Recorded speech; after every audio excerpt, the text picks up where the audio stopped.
I wanted to get your take on this, man. Trump came out and said that he's ready to give all drug dealers the death penalty. Here's the thing with this. So Venezuela had, I believe it's Venezuela. Let me fact check this real quick before they be trying to kill me in the comments. I believe the Venezuelan president, because I know Venezuela used to be dangerous. It's not them. What is that country? El Salvador. Okay, there we go. El Salvador used to be overridden with gangs and drugs. The policies he implemented, now El Salvador is listed as probably one of the safest countries in the world. She is mimicking that. But the reason he's saying that is because he declared war against the cartels. And a lot of cartel leaders get captured here in the United States. So he's saying that so they flee, so they leave. And he's also saying that because there is a group of people who want America to be back in its glory days where people had money and the majority of the suburbs were safe. So now they going back to that mode. In order to accomplish that, you're gonna have to have harsh penalties. Now, also you've seen that Mexico has caved and they have extradited 39 cartel leaders here to the United States. So now he wants to put into the ether that, look, these guys are getting executed.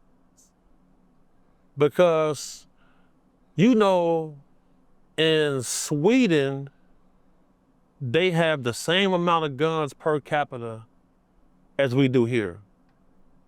Never had a school shooter, never had a mass shooter. We have one here almost once a month. Why is that? The opioid crisis, the fentanyl crisis, has a direct effect on the mental health crisis here in this country. In order to clean up the country, in order to stop people from breaking down and committing these atrocities, drugs play a role.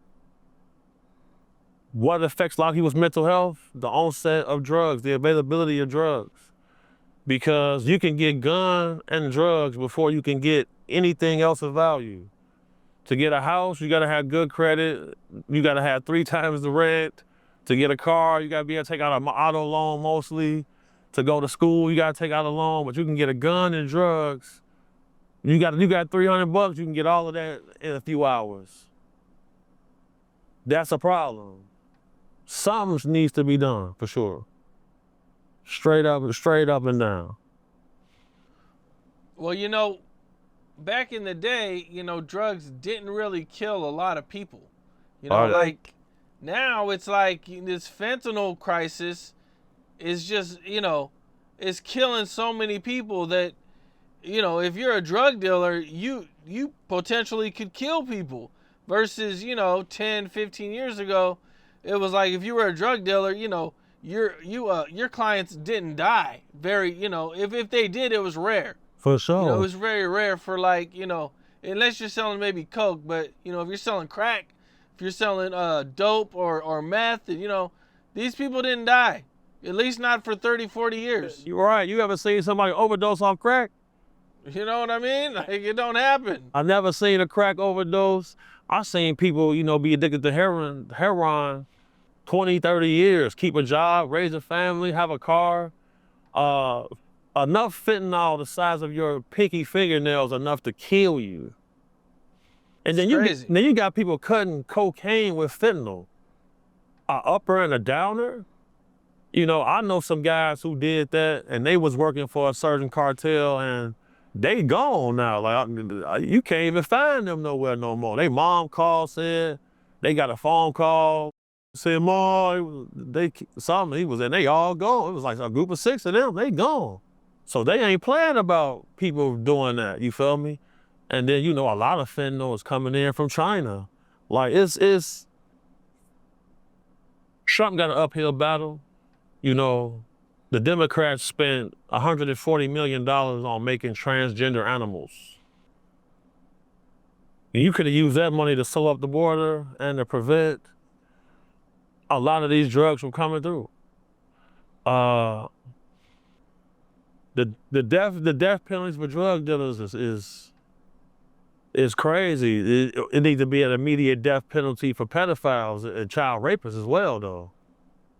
Because, you know, they'll give a drug dealer 50 years and let a pedophile out in 2.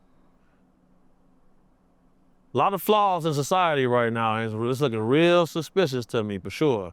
But, you know, Trump doing what he got to do, man. You know, you got to have law and order if you commander in chief, straight up.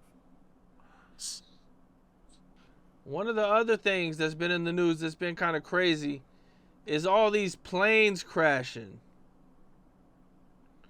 You know, I think there was even another problem to another plane crash just today out in Texas. You know, one person only one person died, but I mean, it's like I don't ever remember a time in history where I seen this many plane crashes.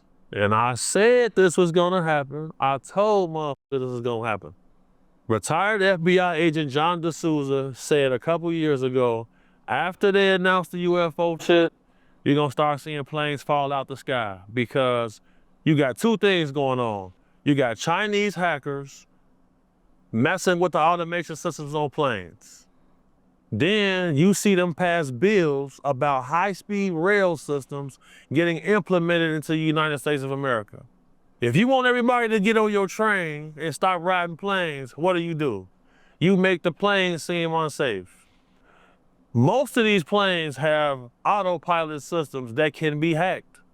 When we seen that Black Hawk helicopter crash into that passenger plane, there was no manifest release from that Black Hawk helicopter showing anybody on board. They hacked the plane, put it in the air, crashed it into the plane. This is what's going on, bro. I've been saying it. It's gonna happen some more. Point blank, period. When you see them passing bills implementing boring systems to put high-speed rail systems, bullet trains is coming. You want everybody to get on your bullet train? More people used to die from car crashes than died from planes. Now we've seen the most plane crashes in history. It's not a coincidence. And I was the first person to come out and say it online, period. And the next thing we're gonna see is we're gonna start seeing power outages in certain areas.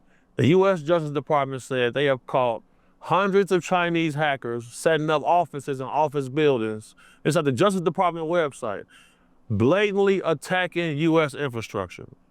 Point blank, period. That's what's going on. You heard it right here. That's the facts. It's gonna be wild, man. For sure. Well, BH, man, I really appreciate you. Appreciate you, brother. We did it again. This is a good one. Right here. Killed it again, man. Yes, sir. You know, lots going on, man. You got a lot of stuff, man. Next week. Looking forward to see what the next thing's gonna be. When I go on Piers Morgan in London next week, I'm about to go viral again. I'm gonna drop a bomb on these. They better stop playing with me. I'm going to London. I'm going in studio with Piers Morgan. Man, congratulations, man. That's dope, bro. You know what I'm saying? That's even more dope when, you know what I'm saying, you can be flown around the world and somebody's paying you to do it, bro. That's dope. And I'm blessed, man. I'm thankful. I ain't been to my crib in 31 days. Damn. Just going down. Good shit. Well, all right, bro. Appreciate you, Cam. For sure. Appreciate you, man. Yes, sir. Take care. What's up? This is Cam Capone. We got more content like this coming soon. So hit that like button, subscribe, and stay locked in to Cam Capone News.